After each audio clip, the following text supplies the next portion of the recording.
자, 뭐 올해 아직 3월밖에 안 됐는데 벌써 올해의 차를 주는 게 말이 되냐고? 쌉가능 2025년 모터라인 올해의 차 모델 Y입니다.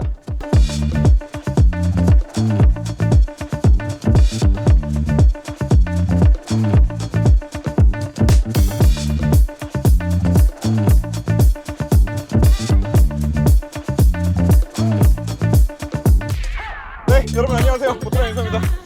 모델 Y 주니퍼를 타보고 있습니다. 바로 얼마 전에 중국 넘어가서 타봤는데 그때는 운전을 못 해봤어요. 지금 중국 면허 라이센스가 끝나가지고 이번에 넘어갔을 때는 그냥 뒷자리에만 잠깐 타봤다 보니까 제대로 다 느껴보지 못했고, 그러다 보니까 뭔가 알고 있는 게 있는데도 여러분들께 제대로 말씀드리기가 좀 어려웠었는데 바로 또 이렇게 한국에서 시승 일정이 잡혀서 타보고 있습니다. 가감없이. 테슬라 코리아 같은 경우에는 워낙에 시승차 주면서 뭐 가타부터 뭐 이렇게 달라 저렇게 달라 얘기 안 하거든요. 네, 있는 그대로 한번 말씀을 드려보도록 하겠습니다. 자, 그리고 본격적으로 차량 설명을 드리기 이전에 제가 지금 정확하게 어떤 스펙의 모델을 딱 타겟으로 놓고 여러분들께 설명을 드리고 있는 건지에 대해서 먼저 우리가 좀 먼저 싱크를 좀 맞추고 넘어가야 될 것 같은데, 이번에 한국에 런칭하면서 RWD, 롱레인지, 그리고 제가 지금 타고 있는 이 런치 에디션까지 총 3가지 트림으로 출시가 되는데, 일단은 저는 RWD, LFP 배터리가 들어가 있는 모델을 기준으로 놓고 먼저 설명을 드릴 거예요. 그렇기 때문에 뭐 출력이나 뭐 배터리 좀 주행 가는 거리가 어찌요 이런 거는 좀 후반부에 따로 말씀을 드리고, 일단 앞쪽에는 3가지 트림에 전부 다 공통적으로 적용되는 브레이크 시스템 혹은 승차감, 네, 이런 것들을 위주로 해서 말씀을 좀 먼저 드리도록 하겠습니다. 이거 먼저 설명을 좀 드려야 됩니다. 브레이크 밟을게요. 잘 보시죠.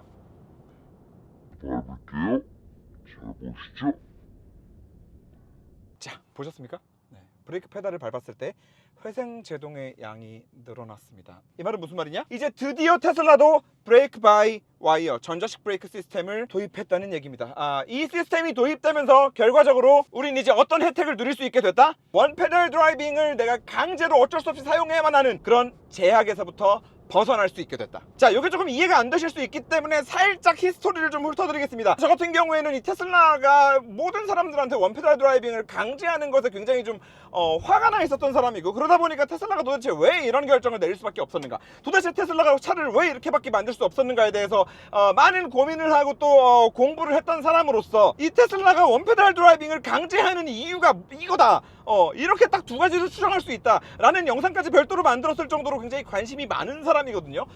그러다 보니까 아마도 여러분들께 다른 분들보다는 조금 더 자세하게 설명을 좀 드릴 수 있지 않을까 싶습니다. 최대한 쉽게 좀 설명을 드려보면, 자, 바이 와이어라는 얘기는 많이 들어보셨을 거예요. 브레이크 바이 와이어, 스티어 바이 와이어, 시프트 바이 와이어, 이런 식으로 바이 와이어, 더 이상은 이 차량 안에서 운전자가 입력을 하는 요 입력 장치들 있죠. 이 입력 장치들과 실질적으로 아웃풋을 내주는 자동차의 저 기계적인 연결이 전자적으로 통신을 하게 되는 이런 것들을 우리가 모두 다 뒤에 바이 와이어를 붙여가지고 표현을 합니다. 그리고 정말 많은 분들이 지금 사용하고 계시는 바이 와이어 시스템은 당연히 시프트 바이 와이어예요. 자동 미션 들어간 차량들을 우리 이제 막 다이얼 돌리잖아요. 아니면은 지금 뭐 테슬라도 지금 이렇게 화면에다가 기어를 변경할 수 있는 시프터를 이렇게 또 전자식으로 빼놓기도 하고, 벤츠는 컬럼에다가 놓는다던가, 현대는 버튼식으로 만든다던가, 이런 것들이 전부 다 우리가 기어를 변속할 때 더 이상 변속기에 물리적으로 연결되어 있는 노브를 우리가 움직이는 게 아니라 전자적인 신호로 해가지고 움직이게 되는 시프트 바이 와이어를 사용을 하고 있는데, 최근에는 여러분들이 또 이제 바이 와이어에 대해서 많이 들어보셨을 만한 얘기가 이제 사이버트럭이 스티어 바이 와이어, 이거 정말 대단한 거거든요. 이 스티어링 휠과 아래 바퀴가 움직이는 조향축 사이에 있는 그 물리적인 연결을 끊어서 완벽한 스티어 바이 와이어 시스템을 만들어냈죠. 테슬라가 최초로 한 거예요. 물론 엄밀히 따지면 인피니티가 처음 하기는 했습니다. DAS 시스템이라는 걸로 인피니티가 처음 하긴 했는데, 인피니티 같은 경우에는 이 안쪽에 백업 컬럼이 살아 있었어요. 네, 그러다 보니까 진정한 의미의 100% 스티어 바이 와이어는 이제 사이버트럭에서 최초로 적용이 됐다라고 이제 뭐 이렇게 알려져 있는데, 자, 비슷한 맥락에서 브레이크 바이 와이어라는 시스템이 있습니다. 그리고 이 브레이크 바이 와이어 시스템을 아셔야만 지금 이 회생제동까지 이렇게 쭉 이어지기 때문에 말씀을 드리는 건데, 자, 브레이크 바이 와이어는 왜 등장했냐? 하이브리드 시스템이 나오면서부터 함께 등장을 했습니다. 자, 하이브리드 시스템이 나오는 거랑 브레이크 바이 와이어가 무슨 상관이었을까 생각을 한번 해보면 하이브리드 시스템은 전기차랑 똑같은 거예요. 브레이크 페달을 딱 밟았을 때 저 물리적으로 패드가 로터를 딱 잡는 이 물리 마찰력을 일으키는 게 아니라 모터에서 회생제동을 일으키면서 거기서부터 제동력을 만들어내야만, 그래야만 제동을 하는 순간에 전기를 거꾸로 생산을 해내서 배터리에 계속 충전이라는 걸 해주고, 그 충전된 배터리를 가지고 또 구동할 때 모터를 또 자꾸 사용을 해야만, 그래야만 연비가 계속 올라가는 하이브리드로서의 가치가 생기는 거잖아요. 그러다 보니까 기존에 원래 우리가 고전적으로 사용하던 브레이크 페달, 이 브레이크 페달에서부터 저 바퀴에 달려있는 패드를 밀어주는 피스턴까지 유압으로 이렇게 쫙 이렇게 연결되어 있는 이 시스템을 그대로 사용해서는 사람이 브레이크 페달을 밟을 때마다 그냥 너무 로스인 거야. 그래서 어떻게 했다? 브레이크 바이 와이어, 전자식 브레이크 시스템을 도입을 해서 이제는 사람이 더 이상 브레이크 페달을 밟았을 때 저기를 바로 갖다 미는 게 아니라, 브레이크 페달을 밀면 전자적인 신호를 차가 받아서 운전자가 지금 브레이크 페달 입력을 요만큼 넣었으니까 지금 운전자는 요만큼의 제동력이 필요할 거야. 요만큼의 제동력을 만들어내는데 지금 모터를 가지고도 할 수 있겠는데? 혹은 모터 80%에 저 물리 브레이크를 20%만 써가지고 잡을 수 있겠는데? 차를 세울 수 있겠는데? 이런 판단을 이제 차가 스스로 하도록 해준 거죠. 그래서 이거를 뭐라고 하냐면 결국에는 그 혼합 브레이킹이라고 합니다. 이게 브레이킹을 믹스를 해가지고 사용한다라고 해요. 기존에는 그냥 우리가 패드로만 잡으면 됐었는데, 이제는 패드로만 잡는 게 아니라 모터에서도 제동력을 만들고 패드에서도 제동력을 만들잖아요. 그 믹스 판단하는 건 누가 한다? 차가 한다. 운전자는 오로지 브레이크 페달만 밟으면 된다. 그렇기 때문에 모든 전기차, 모든 하이브리드 차는 뭐 정말 가끔씩 특이하게 뭐 맥라렌에서 만드는 아투라 같은 뭐 이런 특수한 차량들을 제외하고는 전부 다 전자식 브레이크 시스템, 브레이크 바이 와이어 시스템을 사용을 해 온 겁니다. 근데 지금까지 테슬라가 사용했던 그 iBooster는 뭐냐면, 단지 브레이크 페달을 밟았을 때 필요한 그 진공을 만들어내는 배력 장치, 그 배력 장치에 사용하는 진공을 전자적으로 만들어냈다라는 거고, 결국에 지금 이 모델 이전의 모든 테슬라 차량들 같은 경우에는 그 진공 배력 장치의 도움을 받았을 뿐, 브레이크 페달을 밟았을 때 이 물리적으로 이 브레이크 페달이 저 피스턴까지 연결되어 있는 굉장히 고전적이면서도 안정적인, 하지만 원가를 절감할 수 있는 그런 시스템을 사용을 해왔던 거죠. 자, 그래서 여기까지 지금 이제 딱 듣고 나면은 그래서 테슬라가 원페달 드라이빙을 강제하는 세팅을 고수해서 지금까지 밀고 왔구나라는 추론이 가능하신 분들이 생겼을 겁니다. 정리해서 말씀드리면, 지금까지의 모든 테슬라는 운전자가 브레이크 페달을 밟는 그 모든 상황이 즉각적으로 저 패드의 물리적인 마찰력을 만들어냈기 때문에 그 모든 순간, 사람이 브레이크 페달로 차를 세우는 그 모든 순간이 효율에 있어서 마이너스가 되는 요소였습니다. 그리고 테슬라 입장에서 그렇게 기계적인 브레이크 시스템을 유지하면서도 다른 전기차들과 비슷한 혹은 그걸 뛰어넘는 효율을 만들어내기 위한 유일한 방법이 사실 원페달 드라이빙이었던 겁니다. 왜냐? 브레이크 바이 와이어 시스템을 쓰지 않고도 그냥 악셀 페달에서 발을 뗐을 때 무조건적으로 회생제동이 맥스로 항상 들어오게만 만들어주면 전자식 브레이크 시스템을 쓸 이유가 뭐가 있음? 결과적으로 지금까지 테슬라는 브레이크를 밟는 모든 상황이 로스였기 때문에 원페달 드라이빙을 통해서 그런 다른 전기차들과 비슷한 효율을 만들어냈다라고 하면은, 이제는 드디어 테슬라도 전자식 브레이크를 도입을 하면서 드디어 이제는 이렇게 테슬라도 브레이크 페달을 얼마나 밟느냐에 따라서 회생제동의 양, 모터로 만들어내는 제동량을 이제 컨트롤할 수 있게 됐고, 이제 이렇게 됐기 때문에 여기를 보면 자, 이렇게 회생제동량을 이제 컨트롤할 수 있는 기능이 생기게 된 겁니다. 저는 중국에 가가지고 이 차량을 처음 봤을 때까지만 하더라도 이 전자식 브레이크가 들어간지 몰랐어요. 왜냐면 운전을 못 해보고 뒷자리만 타 있다 보니까 그냥 말로만 듣고 그런가 보다 하고, 그리고 그런 상태에서 지금 이제 요거를 보니까 사실 가속 페달에서 발을 뗐을 때 차량이 감속하는 속도를 조정합니다. 이 설정은 주행 가는 거리 또는 브레이크 페달 반응에 영향을 주지 않습니다. 이 말이 사실 잘 이해가 안 됐었거든. 아니, 어떻게 영향을 안 준다는 거야? 야, 니네는 물리 브레이크 쓰는데 전자식 브레이크를 사용하는 것도 아닌데 도대체 어떻게 영향을 안 준다는 거야? 라는 생각을 했었는데, 이렇게 이제 전자식 브레이크 들어간 걸 이제 확인을 하고 나니까 이제서야 이제 다 이해가 되는 거죠. 이제는 더 이상 악셀 페달에서 발을 뗐을 때 무조건적인 막 그 무식한 막 원페달 드라이빙 회생제동을 이빠이 걸지 않아도 내가 필요할 때 브레이크 페달을 이렇게 밟는 요 모든 상황에 차가 알아서 지금은 모터로 감속해도 되겠다, 아니면 브레이크 패드를 밀어가지고 감속해야겠다라는 걸 이제 차가 이제 스스로 판단을 할 수 있게 되다 보니까 이제 요런 안내 문구가 나왔던 거죠. 아무튼 이거는 제가 진짜 그렇게 테슬라를 좋아하는 사람이면서도 지금까지 그렇게 원페달 드라이빙을 많이 욕해왔던 사람이에요. 왜냐면 저는 멀미를 진짜 심하게 하거든요. 그리고 저는 멀미가 심하다 못해 기존의 테슬라 원페달 드라이빙 차량들을 타면 제가 운전하면서도 제가 멀미를 해요. 설마 아직도 나한테 네가 원페달 드라이빙을 잘 못해서 그렇지 뭐 이런 무식한 테슬라들 없겠지? 이건 원페달 드라이빙을 소프트하게 잘 부드럽게 다루고 못 다루고의 영역이 아닙니다. 그런데 이제는 악셀을 밟다가 때도 요 정도 감속? 이제는 충분히 멀미를 심하게 하는 사람도 최소한 운전을 하면서, 그리고 운전을 좀 이제 신경 써서 해주기만 한다라고 하면은 옆자리나 뒷자리에 타서도 멀미 안 하게 운전할 수 있겠다라는 생각이 드는 정도 수준의 회생제동 양까지 이렇게 컨트롤이 이제 된다는 거. 요게 좀 궁금하실 수 있을 것 같아요. 그래서 지금 여기 감속에 나와 있는 감소됨, 요게 현대기아 일반적인 다른 전기차들과 비교했을 때는 어느 정도 수준의 감속량이냐, 요게 좀 궁금하실 수 있을 것 같은데, 제가 느끼기엔 지금 뭐 오늘은 시간이 좀 타이트해가지고 뭐 직접 비교하고 테스트는 못 해봤지만, 제가 느끼기에는 요 정도 감속량이라고 하면, 여기 속도에 따라 조금 다른데 한 50km 정도? 한 50에서 70 정도 사이에서 악셀오프를 딱 했을 때 요때 느끼면 현대기아 기준으로 따지면 회생제동 한 1단계에서 2단계 사이?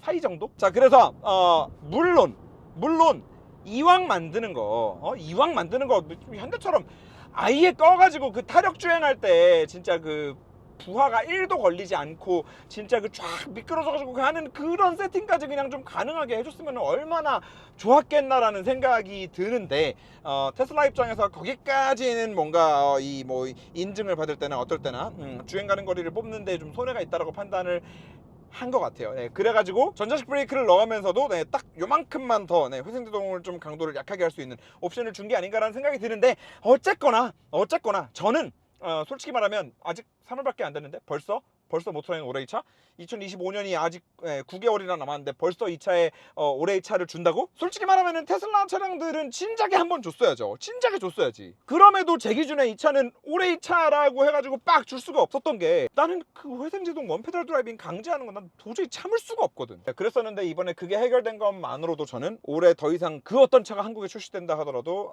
이 결정을 후회하지 않을 자신이 있습니다. 솔직히 이것만으로도 이번 모델 Y는 이제 대박이 날 거다 라는 말씀을 드리고 싶은데, 여기에 추가적으로는 가격 얘기를 뺄 수가 없죠. 테슬라 코리아 솔직히 말하면 대단합니다. 이게 뭐 크다면 큰 시장이고 뭐 또 뭐 작다면 작은 시장이라고도 할 수 있는 시장이에요, 한국 시장은. 그런데 이건 이제 LFP 기준으로 말씀을 드리는 거지만, 아니 C형으로 바뀌었는데 정말 많은 것들이 업그레이드되고 정말 많은 것들이 좋아지고 이제 전자식 브레이크 들어가서 회생제동까지 이제 컨트롤이 되는데, 아니 그냥 쉽게 말하면 소비자 가격이 똑같아요. 5299. 자, 그리고 승차감, 고속 펌프.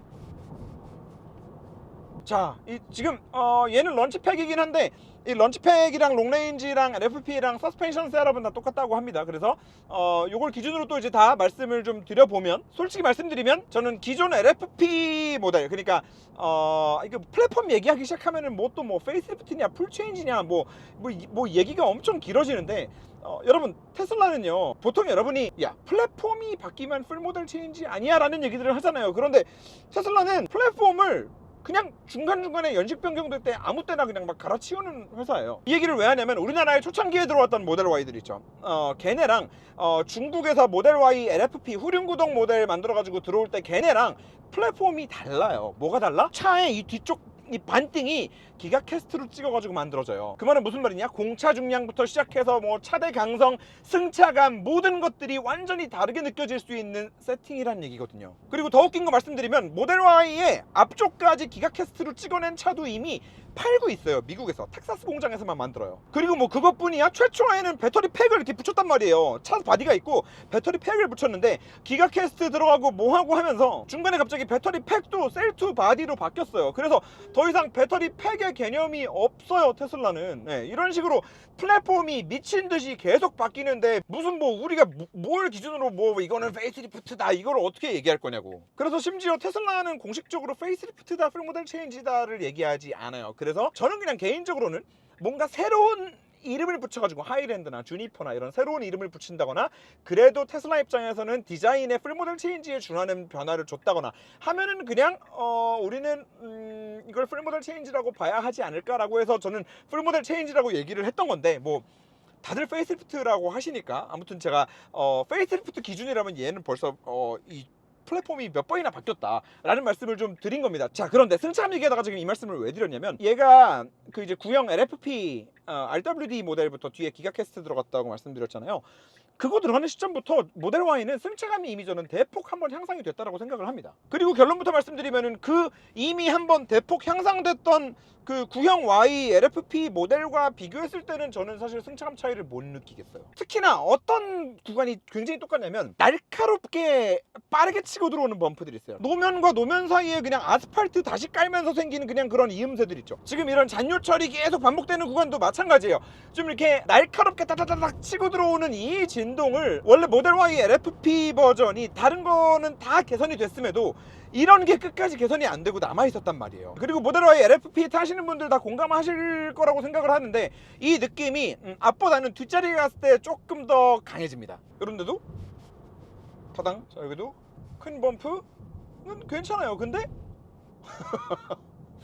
방금 저기 오돌토돌한 길은 저는 항상 이 길에서 모든 차를 리뷰하기 때문에 나름대로 요 길의 몸의 메모리가 잘 되어 있습니다. 방금 저 좌우로 살짝 좀 있었던 저 좀 이렇게 지저분해 보였던 저 길은 조금만 승차감이 좋은 차로 이제 올라가고 나면은 사실 아예 거의 느껴지지 않을 정도 수준의 차량들도 굉장히 많고요. 조금 급이 내려온다 하더라도 뭐가 있구나, 바닥에 뭐를 내가 밟고 지났구나 정도가 느껴지는 정도 수준에서 그치지, 방금처럼 저런 걸 밟는다고 해서 차가 좌우로 이렇게 막 머리가 요동을 치고 몸이 막 이렇게 위아래로 떨리는 게 느껴질 정도의 충격을 만드는 차들은 잘 없거든요.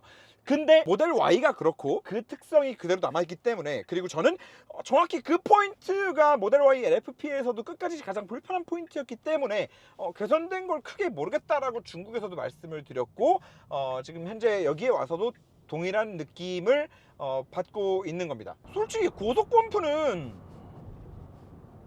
좋거든요. 고속 범프는 불편하지 않아요. 이제 저는 이거는 이미 Y 저기 LFP 처음 나왔을 때 요 정도의 느낌은 이미 만들어줬었다라고 생각을 해서 방금도 따당. 그래서 사실 모델 3 하이랜드 때는 이런 것까지 너무너무 좋아졌었기 때문에 이런 자잘한 요철들도 너무 부드러워진 거를 이제 한번 봤다 보니까 조금 이제 기대를 했는데 좀 아쉽게도 저는 여전히 발표에서는 막 뭐 51%라고 이렇게 이제 좀 거친 노면에서 51% 개선됐다라고 말씀을 주시지만 저는 잘 모르겠다라는 말씀을 드리고 그렇지만 좀 가격 얘기로 또 돌아와서 얘가 4천만 원 후반이란 말이에요. 이제 회생제동도 괜찮아졌어. 오토파일럿은 뭐 말해 뭐해요. 여전히 너무나 뭐 압도적인 안정성을 자랑하고, 한동안 테슬라 주행보조 장치가 조금 이제 아쉬웠던 게 이 앞차와의 거리를 너무 예민하게 이렇게 추종하려고 하는 것 때문에 막 얘가 막 악셀 밟았다 브레이크 밟았다 막 이거를 너무 막 해가지고 그게 한동안 좀 불편해졌을 때는 있었으나 오랜만에 또 이제 좀 가장 최신의 버전으로 지금 시승을 해보고 있는데 뭐 그런 면에 있어서 또 굉장히 많이 또 업그레이드가 된 느낌이네요. 얘네야 뭐 맨날 OTA로 계속해서 발전을 시키니까. 그래서 얘기가 잠깐 샜는데 승차감 요 바로 직전 LFP에 비해서 난 달라진 걸 모르겠지만 LFP 기준으로 가격을 봐. 거기다가 이제 회생제동까지 컨트롤돼? 오토파일럿? 이런 차에 이 정도 가격에 이런 승차감이면 여전히 난 합리적이라고 볼 수 있다. 그리고 승차감 얘기하면서 한 가지 좀 더 드리고 싶은 말씀은 이번에 저희 화성에서 레인 체인지 테스트하는 거 뭐 많이들 보셨겠지만 거기서 모델 Y의 무빙을 한번 보세요. 모델 Y가 진짜 좋은 모습을 보여줬거든요. 거의 뭐 아토3 다음으로는 가장 높은 레코드를 기록했을 텐데, 이번에 그 모델 Y 테스트를 하면서 느낀 거는 얘가 이 스티어링 레시오가 굉장히 타이트하거든요. 페라리가 요거 12도 틀 때 저기가 1도 틀어지는데 얘는 10도인가 11도 틀 때 1도 틀어져요. 일반적인 SUV들은 뭐 15대1, 16대1 정도 하거든요. 그러다 보니까 유난히 조금 더 스티어링 휠이 되게 예민하고 차를 달리면서 움직였을 때 되게 스포티하다라는 느낌을 받을 수는 있는데 그 느낌을 떠나서도 실제로 굉장히 민첩하거든요. 굉장히 민첩하고 빠르고 전자제어로 컨트롤하는 것도 굉장히 스포티합니다. 그런데 어쨌거나 이런 방지턱에서의 지날 때의 느낌 이런 것들을 그래도 최대한 부드럽게 만들면서 고속 안정감 이런 것들을 두루두루 이 정도로 녹여낸 것만으로도 사실 저는 굉장히 좀 훌륭하다라고 봅니다. 그래서 지금 딱 요 하체 느낌, 요 브레이킹의 느낌 이런 것들은 딱 이제 5천만 원 언더부터 구매할 수 있는 차량이라고 쳤을 때 5천만 원도 안 하는 가격에 요런 세팅이면은 네, 저는 이제 훌륭하다. 물론 이제 좌우 엇박으로 들어오는 불규칙한 노면들, 잔요철들 여전히 좀 불편하긴 하지만 다른 것들을 생각했을 때 감수할 수 있는 수준이다. 아마도 Y 주니퍼 타보고 승차감이 와 너무 좋아졌다라고 하시는 분들은 그 Y 저기 초창기 기가캐스트 들어가기 이전 차량들을 타보셨던 분 아닐까라는 생각을 좀 조심스럽게 해보고 이제 어찌 보면 이건 이제 승차감이랑 좀 연관되어 있는 부분일 수도 있기는 한데요. 시트가 좀 네, 저는 좋아진 느낌이 듭니다. 네, 시트가 제가 그래도 지금 오늘 아까 11시부터 타기 시작해가지고 좀 벌써 한 차에 지금 한 2시간 이상 한 3시간째 이렇게 앉아 있는데 네, 크게 허리나 엉덩이에 데미지가 없네요. 그리고 여기 통풍 시트 순정 통풍 시트 생겼고요. 통풍 시트 생긴 걸 놀라워해야 되는 차라는 게 사실 더 좀 놀라운 일이긴 한데 아무튼 통풍 시트 오 개 시원하네.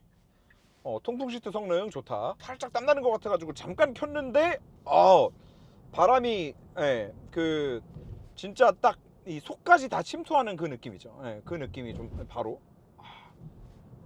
방금도 따당.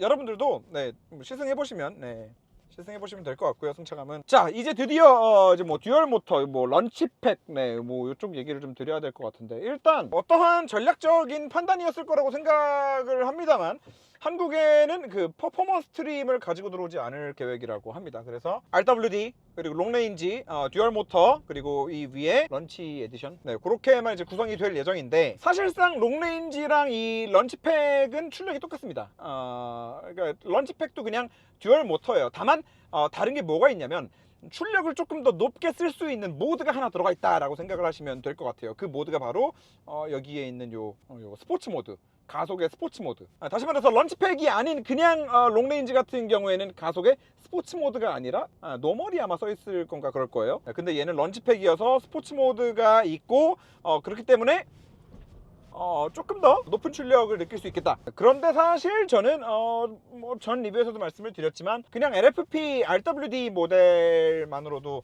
그냥 이 차량을 뭐 이렇게 데일리카로 평상시에 나름 운전도 재밌게 하면서 타고 다니기에도 저는 그 출력도 충분하다라고 생각을 하는 사람이어서 크게 뭐 이 런치팩의 출력이 더 조금 더 높은 모드가 있다라는 거를 얼마나 더 크게 이걸 쳐줘야 될지는 잘 모르겠습니다. 자 그리고 이제 좀 내려서도 좀 말씀을 드려보면 디자인적으로는 사실 뭐 테슬라는 아까도 말씀드렸지만 플랫폼을 바꿔도 외관 디자인을 잘 손대지 않습니다. 왜냐면 외관 디자인을 손대면서 굉장히 많은 파츠들이 생각보다 바뀌어야 되다 보니까 극강의 효율을 중시하는 테슬라 입장에서 사실 용납할 수 없는 부분들이 좀 있겠죠. 그래서 외관 디자인은 사실상 거의 동일하다고 봐야 되지만 이 후면 디자인이요, 이게 제가 중국 영상에서도 말씀을 드리기는 했지만 이게 간접이에요. 이걸 앰비언트로 쏘는 거란 말이에요. 앰비언트. 지금 이 광원이 안 보이잖아. 광원은 이 안에 있어. 이 안에.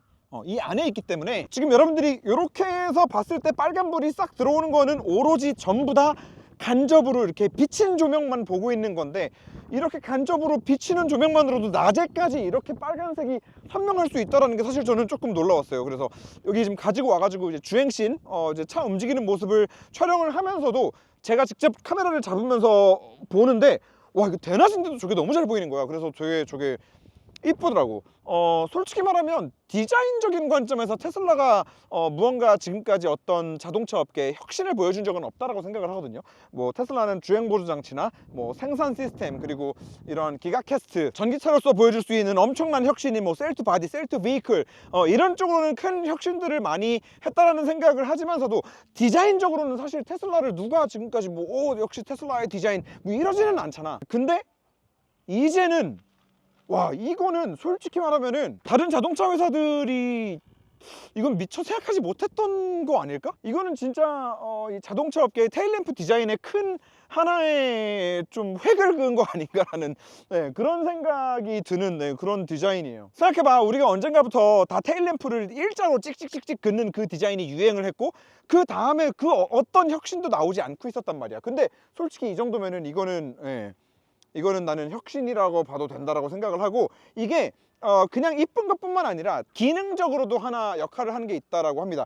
이제 뒤에 후진할 때, 어두울 때, 그때 요 램프가 광원이 어쨌든 하단을 향하고 있다 보니까 후진 시에나 좀 뒤에가 좀 많이 어두운 상황일 때 카메라로 봤을 때 뒤쪽에 밝기를 좀 더 확보해 줄 수 있는 그런 기능적인 역할까지도 함께 하는 걸 고려해서 만들어진 램프라고 합니다. 그래서 그 얘기를 듣고 나니까 사실 조금 더 좋아 보이는 부분도 좀 있는 것 같고, 난 앞모습은 계속 별로야.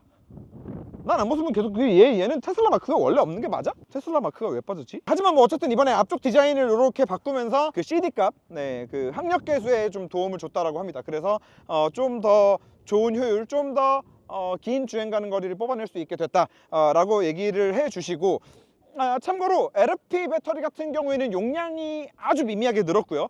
나머지 롱레인지나 스타터팩, 이 런치팩에 들어가는 NCM 배터리 같은 경우에는 배터리 스펙은 동일하다라고 합니다. 그것도 참고해 주시면 좋을 것 같아요. 앞에 새로 생긴 카메라 있잖아요. 요거 그때 중국에서 보여드렸잖아요. 화각 180도. 그 내가 여기에 서 있는데도 내 발이 카메라에서 보여. 화각 180도 카메라인데 이거를 전면에다가 달아놓고 도대체 이거 더러워지는 걸 어떻게 할까 생각이 들었었는데, 이쪽으로 보면은 여기 워셔 노즐이 있습니다. 그래서 모르겠어요. 아마 자동으로 작동하지 않을까요? 자동으로 자기가 주행보조 장치 사용하는데 사용을 하다가 뭔가 더러워 안 보여 하면은 자동으로 한 번씩 찍 뿌리지 않을까? 뭐 그렇지 않을까라는 예상이 되고, 뒷좌석이 시트 쿠션의 길이가 길어졌다고 합니다. 실제로 앉아보니까 그런 것 같아요. 허벅지 높이가 지탱이 정말 잘 된다. 또 뒷자리에서 말씀드릴 수 있는 한 가지 재미있는 포인트는 여기 줄가 있는 거 보이세요? 여기 이렇게 이 글라스 루프에 은도금되어 있는 특수한 어떤 필름이 한 장 들어가 있대요. 그러니까 라미네이티드 글라스 사이에 이 두 겹 사이에 뭔가를 집어넣었단 얘기지. 그렇게 해서 이 열차단율을 엄청나게 높였다. 근데 뭐 은도금 뭐 이렇게 얘기하는 거 보니까 뭔가 금속성 필름이 들어가지 않았을까 싶은데, 제가 봤을 때는 여기가 잘려있는 이유는 뇌피셜입니다. 진짜 그냥 저도 우리나라 네티즌의 한 사람으로서 할 수 있는 정도 수준의 뇌피셜. 금속성 필름이니까 전파 방해가 일어나지 않았을까? 그래서 전파 방해가 일어나는 거를 막기 위해서 일부를 좀 열어놓지 않았을까? 이게 딱 필름이 어떻게 여기까지만 딱 들어가고 이걸 이렇게 눈에 띄게 보이게 이렇게 해놓냐? 그렇게 하고 나서 뭔가 통신 모듈 같은 거를 뒤쪽으로 옮기지 않았을까? 라는 그냥 그런 여기서도 지금 여기서도 엄청 잘 보이네. 원래 유리가 안쪽에서 뚫려서 보이는 건 여기까지. 근데 지금 필름이 들어간 건 여기까지. 자, 그리고 우리의 자랑스러운 한국 타이어. 우리 자랑스러운 한국 타이어의 아이온이 이제 테슬라의 OE 타이어로 이제 공급을 시작한다는 얘기는 들었었는데, 참고로 이게 왜 대단한 일이냐면 이건 타이어 업계에서 들은 얘기예요. 그리고 한 회사에서만 들은 얘기도 아니에요. 금호 같은 경우에도 이미 납품을 하고 있습니다. 여러 회사에서 들은 얘기인데, 테슬라가요 이 OE 타이어 스펙을 진짜 정말 잔인하게 준대요. 정말 이걸 만들 수 있어? 이런 타이어가 나올 수 있기는 한 거야 라는 정도 수준의 타이어 스펙을 준다 그러더라고요. 그리고 뭐 다들 아시겠지만 여기 뭐 아이온 에보 AS라고 써있다라고 해서 시장에 일반적으로 애프터마켓에 팔고 있는 아이온 에보 AS라는 다른 타이어입니다. 이거는 테슬라 전용 타이어이기 때문에 테슬라에서 원하는 스펙을 맞춰가지고 납품을 하는 건데, 이걸 맞추는 게 정말 어려운 일이고, 이번에 이제 한국 타이어도 이제 뭐 미쉐린도 좀 납품하고 있잖아요. 그거랑 마찬가지로 납품을 시작했다. 그만큼 한국 타이어, 전기차 전용 타이어가 또 이제 좋은 타이어다. 뭐 금호 타이어도 납품하고 있으니까 좋은 타이어고, 우리나라가 어쩌다 보니까 타이어를 이렇게 잘 만든다. 우리나라 타이어 다 좋다. 이러면 양쪽에서 다 싫어하려나? 뭔가 혹시 좀 더 말씀드릴 게 있을 수도 있으니까 저희 빠방 앱에 제가 이거 차 타보러 간다고 궁금한 거 물어보시라고 제가 올려놨었는데 그거 잠깐 볼게요. 자, 빠방 댓글 많이 돌렸네. 2열 승차감, 아까 다 말씀을 드렸고, 해가 내렸을 때 머리가 여전히 뜨거운지 궁금해요. 이거 사실 그냥 너무 좀 주관적인 느낌일 수도 있는데요, 진짜 솔직히 말씀드려서 지금 차 문 열고 밖에 나와가지고 서가지고 이렇게 야외 촬영을 하기 이전까지는 오늘 해가 이렇게 뜨거운지 몰랐어요. 네, 진짜로 머리가 안 뜨거웠어요. 진짜로 머리 안 뜨거웠어요. 회생제동 조절이 생겼다는데 조절하면 내연기관 같이 자연스러운 모션이 되는지, 아까도 말씀드렸지만 내연기관처럼 자연스럽지는 못하지만 그래도 현대기아 전기차 기준으로 했을 때는 회생제동 약 1.5단계에서 2단계 정도까지 이제 내려오는 것 같다. 그리고 런치 말고 일반 모델들의 출시일과 가격 다 공개됐고요. 진짜 뒷좌석 승차감이 안 좋나요? 다른 차로 비교해 주시면 바로 이해될 수 있게 다른 차랑 비교. 일단 뒷자리 승차감은 현대기아 전기차들보다는 안 좋아요. LFP RWD가 나오면서 한번 개선이 됐다 하더라도 여전히 현대기아보다는 전 떨어진다라고 생각을 하고요. 폴스타4 듀얼 모터는 승차감이 진짜 걔는 좀 많이 좋은 편이고, 폴스타4 싱글 모터랑 비교를 한다 하더라도 폴스타4 싱글 모터보다도 좀 떨어지는 것 같고, 약간 이렇게 표현하는 게 어떨지 모르겠는데, 노멀 아이오닉 5 있죠? 페이스리프트 된 노멀 아이오닉 5, 노멀 아이오닉 5와 아이오닉 5N 사이예요. 그러니까 아이오닉 5N은 솔직히 뒷자리 많이 힘들어요. 걔는 뒷자리 사실 거의 그냥 못한다고 봐도 될 정도로 많이 힘들어요. 물론 그 승차감이 EV6 GT보다는 나아졌다라는 승차감이라는 거에 좀 놀랍기는 하지만 어쨌거나, 그래서 5N과 아이오닉 5 노멀 사이 어딘가에 있다 정도로 말씀드리면 어떨까 싶고, 그 외에 다른 비교는 사실 조금 어렵지 않을까. 왜냐면 이게 좌우로 엇박자로 치고 들어오는 승차감이 이렇게까지 또 좀 하드코어한 이런 차량이 사실 좀 드물다 보니까. 근데 반대로 아까도 말씀드렸지만 또 이 정도 사이즈의 SUV가 그런 스포티함을 가지고 있는 차도 드물어요. 그러니까 모델 Y는 어느 정도 이 스포티함과 이 승차감의 트레이드오프가 분명히 좀 있는 차량이라는 거를 좀 여러분들이 알고 계시면 좋을 것 같고요. 뒷좌석 바닥 시트가 기존 국산 모델보다 4.5cm 4.5가 맞다고 합니다. 4.5래요. 실내에서 모델 3와의 차이점. 실내에서 모델 3와의 차이점은 사실 이 디자인 컨셉이 워낙에 비슷하다 보니까 크게 더 느낄 수 있는 건 없는 것 같고요. 다만 이제 이 위아래로의 개방감이 좀 더 좋죠. 3보다는. 그러다 보니까 차 탔을 때 단지 시야가 높은 거를 떠나서 실제로 요 고가 좀 이 위쪽이 머리 헤드룸 공간이 좀 높기 때문에 여기서부터 주는 또 추가적인 개방감도 있을 수 있다. 뭐 요 정도까지 말씀을 드릴 수 있을 것 같아요. 허리 디스크 환자로서 착장감이 좋은지 볼보 시트와 비교. 솔직히 개인적으로 지금 현존하는 자동차 브랜드 전부 다 통틀어서 볼보 시트를 능가하는 시트는 거의 찾기 힘들다.